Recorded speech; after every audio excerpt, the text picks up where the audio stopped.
Hey all, welcome back. So in today's video we are going to talk about some tips and tricks in order to enter into design and verification domain within VLSI. So I have already made a video on how to enter into this design and verification domain, like what are the things you need to learn and what are the important concepts within the courses that you do within design and verification domain. And I have also made a video on some of the most frequently asked questions in this design and verification domain within VLSI. I'll link them in the description box. If you want to check them out, you can please go there and check it out. Right? And in today's video, we are going to talk about how to enter into this design and verification domain. This video is mainly for beginners or VLSI aspirants who want to enter into front end of VLSI domain and within front end design and verification domain. Okay, and I also made a video on what are the subdomains within VLSI and what is the roadmap to VLSI also. I link those also in description box. It is better useful for you if you see those videos and then come here, right? So firstly, it is basically, as I tell you, if you are a beginner, first you need to know that VLSI is categorized into two parts, like one is front end and the other is back end, right? So again, within front end you are having various subdomains, like you are having design and verification domain, DFT domain. In this way there are various subdomains. Okay, so within these subdomains, if you are choosing design and verification domain, then you need to attain certain skills in order to enter into this design and verification domain. So firstly, in order to enter into this domain, you should focus on building strong foundation on digital electronics. Okay, and also you should learn various verification languages like system verilog, and you should have known about some design methodologies like universal verification methodologies, right? In this way you should have a good grip on these concepts. Okay, in today's video I am going to tell like one by one what are the things that you should concentrate on before entering into this design and verification domain. So these are certain key points that you should remember. Firstly, you should have a strong fundamental knowledge. Okay, basics on digital electronics. As I told you, you should have strong foundation on digital electronics, and within digital electronics you should have good foundation on concepts like logic gates, flip-flops, state machines, circuit analysis, combination and sequential circuits. Like these are the certain things you should concentrate on, right? So this is the basics in digital electronics that you should concentrate on. And then you should have a basics on microelectronics, like you should know what are semiconductor devices, what is the fabrication process. Like in microelectronics you should have concentrated on these topics like semiconductor devices and fabrication process, etc. And you should have the basic knowledge on computer architecture concepts like CPU design, memory hierarchy, bus protocols. Okay, so because basically while you are developing test benches in verification, you will be starting with these as their basics. Like you will be starting develop a basic test bench in system verilog or in UVM on this memory, right? And you will be learning about bus protocols within this verification process. So that is why you should have good knowledge on these certain basics while you are in your engineering level, right? So these are the fundamentals you should concentrate on. First is digital electronics, microelectronics, and then computer architecture. Okay, these three are the things you should concentrate on in your engineering, right? And then the second thing is designing skills. So basically when you are either a design engineer or a verification engineer, when you are a designing in your when you are in designing domain within this, so basically the design engineer, what he will be doing, he will be writing the code. Okay, RTL code, like basic register. You should have known about this, and you should be writing a RTL code. Okay, like when you are designing some circuit, you should be writing the code based on that.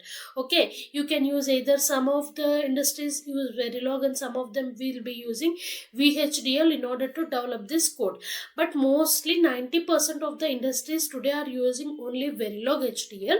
So from this you understand that you should have a strong knowledge on Verilog HDL.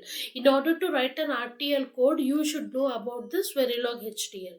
Okay, so when you are learning when you are trying to enter into this design and verification domain, the second thing you should do is, after learning the fundamentals on the concepts that I have told you before, then you should concentrate on design skills, like you should learn Verilog HDL or VHDL. Okay, any of the two languages you should be learning.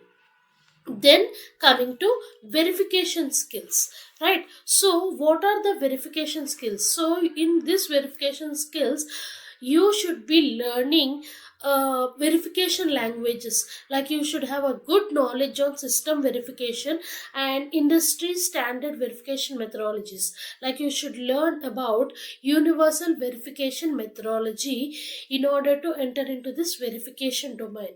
So you should be able to develop test benches, okay, to validate the design function. So in order to, after writing the RTL code, the verification engineer should be checking that particular code, whether the code that is written by the design engineer is validated or not, like whether it is having any bugs or not. That is the work of the particular verification engineer. So what this verification engineer do, he will be trying to develop the test benches on the particular RTR code in order to validate the design function. Okay, so in order to, as I told you, how it will be, as I told you that we need to validate the design function. So how we will be doing it? So to know whether your design is your RTL code design is having any flaws or not, you should thoroughly know how to write the assertions, what are assertions, and you should know assertion based verification is very important in system Verilog. So in the verification system Verilog, like in the verification courses like system Verilog and UVM, you should know certain important concepts like assertions and coverage, because basically when you enter into real time field, these two are the most important things that will be considered. Okay, like whether you are having a thorough knowledge on writing your assertions.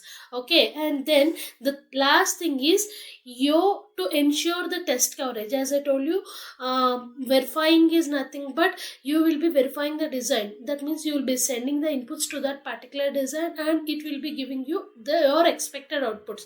So you the verification engineer, he himself will be giving the inputs to your DOT. So this sending the stimulus is nothing but you will be this case is considered as coverage. Okay, so for this you have to know what are the basics in coverage, and you should be familiar with coverage metrics and techniques. You should learn about coverage metrics and techniques. Okay, so coming to verification skills, these are really important. Firstly, system Verilog and UVM, and within system Verilog you should know mostly about assertions, coverage, and along with this, but basics are like, as I told you, when you enter into real time industry you will encounter these two things like coverage and assertions, and within the course while you are doing, you will be learning lot more concepts within system Verilog, right? So basically, where through verification skills, what are the skills that you should attain?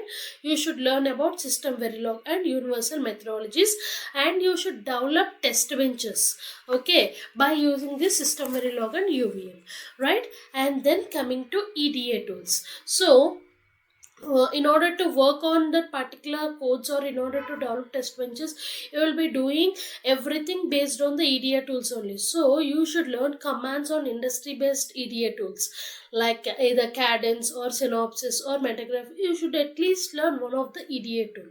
Okay, so for running test verification test benches, you should be familiar with some simulation environments also, right? And then coming to building experience, so for this, try to gain practical experience. Why is it? Because there is nothing called theory in industry, everything is practical based, is it or not? So try to improve your practical experience by choosing projects which are related to design and verification domain. Okay, try to choose the projects which are related to design and verification domain, so that you will have a hands-on experience before you enter into this design and verification domain itself, right? And then the next thing is, you should be updated. So try to stay updated with the latest advancements in VLSI design and verification domain, so that you will understand what are the next thing that you have to learn before entering into this domain, so that you could easily crack the interviews once you are staying updated and you are learning the course according to what the industry is demanding from you. Okay, so that is the thing. And then the last thing is, try to build your network. Why is it? Because today everything is based on connections, so that is why try to develop your network by attending various conferences or various workshops or any online forums. Like there will be certain online forums which will connect you to various industry professionals. Okay, so by attending such things, you can attain the knowledge as well as their guidance, and by which you can improve your experience, and also you can build your network, right? So try to follow these tips and tricks in order to enter into design and verification domain. And after all this, try to build your resume in such a way that you will be easily recognized from various, your resume will be easily recognized from various other resumes. So if you are trying to achieve all these skills, and if you are trying to put all these skills in your resume, then you will surely enter into this design and verification domain. Hope you all like this video, and if you do like this video, please share it to all the VLSI aspirants who are also preparing for their interviews in order to enter into design and verification domain, so that it will be easy for them to know which way they should start learning, right? So that is all for today. Thank you all.